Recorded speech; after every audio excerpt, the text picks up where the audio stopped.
लक्ष्मीनाथसमारम्भां नादयामुनमध्यमाम् अस्मदाचार्यपर्यन्तां वन्दे गुरुपरम्परां यदिराजाय विद्महे श्रीभाष्यकाराय धीमहि तन्नो रामानुजार्य प्रचोदयात् ஆழ்வார்கள் திருவடிகளே சரணம் எம்பெருமானார் திருவடிகளே சரணம் ஜீயர் திருவடிகளே சரணம் यो नित्यमच्युतपदाम्बुजयुग्मरुक्म व्यामोगदस्ततितरानतृणाय मेने अस्मद्गुरोर्भगवतोऽस्य दयैकसिन्धो रामानुजस्य शरणं शरणं प्रपद्ये நீரார் கடலும் நிலமும் முழுதுண்டு ஏலார் ஆளும் இளந்தலின் மேல் துயிலந்தாய் சீரார் திருவேங்கட மாமலை மேயாராமுதே அடியேர் கருளாயே.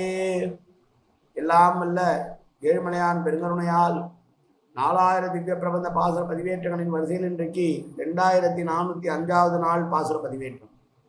திருமங்கை ஆழ்வார் அவருடைய பெரிய திருமொழியிலே 10ஆம் பத்திலே வரக்கூடிய 6ஆம் திருமொழியுடைய 4வது பாசுரம், 954வது பெரிய திருமொழி பாசுரம், கண்ணனுடைய திருவதாரத்தினுடைய 24வது பாசுரம். இது மிக பெரும் புகழுக்கு சொந்தக்காரன், மூவுலகையும் அளந்தவன், அப்படிப்பட்டவன் இங்கே ஆட்சியரால் கட்டுண்ணப்பட்டு கிடக்கிறானே என்று பெருமாளுடைய பரதத்துவத்தையும் பேசி கடைசியிலே கண்ணனுடைய சௌலபிய குணம் என்ற எளிய நாம் தன்மையையும் விளக்குகிற பாசுரங்கள் வரிசையிலே இது 4வது பாசுரம்.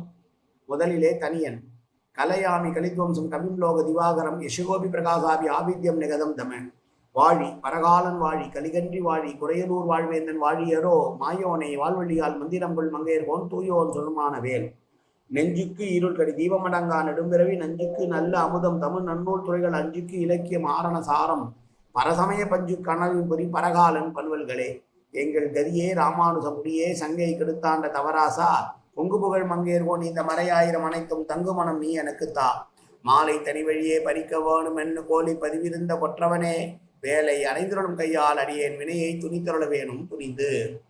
954வது பாசுரம். தளர்ந்திட்ட இமையோர் சரண்தா என தான் சரணாய் முரணாயவனை உகிரால் பிளந்திட்டு அமரர்க்கு அருள் செய்து உகந்த பெருமான் திருமால் விரிநீர் உலகை வளர்ந்திட்ட தொல்சீர் விரல் மாவலியை மண்கொள்ள வஞ்சித்து ஒரு மான் குரலாய் அளந்திட்டவன் காண்மின் இன்று ஆட்சியரால் அலைவெண்ணை உண்டா ஆப்புண்டிருந்தவனே. இதோ இங்கே ஆட்சியரால் கயிறிலே கட்டப்பட்டு உரலோடு சேர்த்து கட்டப்பட்டிருக்கிறானே, இவன் யார் தெரியுமா என்றால் இறையவர்களின் தேவன்.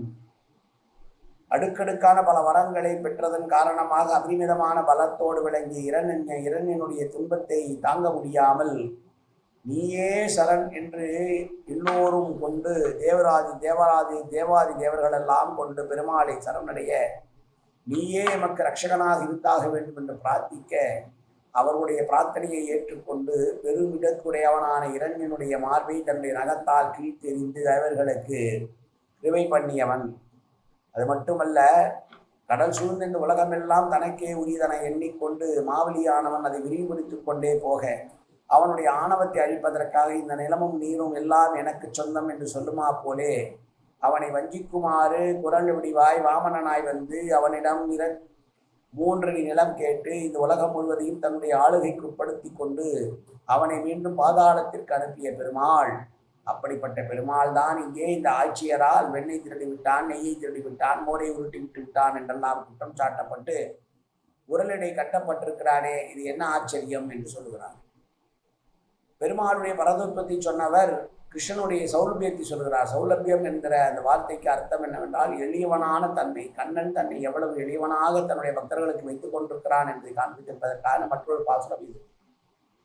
மூவுலகையும் அளக்கக்கூடிய ஆற்றல் மிக்கவன், மிக பலம் பொருந்திய இரணியனுடைய மாறை வெறும் தன்னுடைய நகங்களால் கிழித்தெறிந்தவன் என்று பெருமை மிக்கவனாக இருந்த இந்த பெருமாள் வடக்கை இலக்கை தெரியாத ஆட்சியர் என்று சொல்லக்கூடிய இந்த ஆட்சியருடைய அன்புக்கு கட்டுப்பட்டு உரலிலே கட்டுப்பட்டு கிடக்கிறான் என்பதுதான் கண்ணனுடைய சௌலபிய குணத்திற்கு எடுத்துக்காட்டு.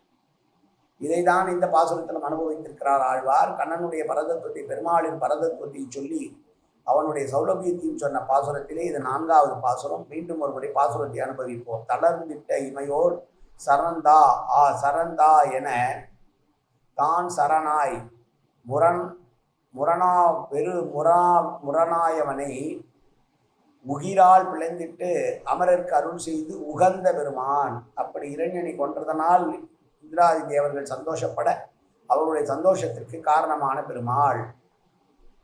திருமால் விரிவீர் உலகை வளர்ந்திட்ட தொல்சீர் விரல் மாவலியை மண் கொள்ள வஞ்சித்தொரு மான்குரலாய் அளந்திட்டவன் காண்மின்.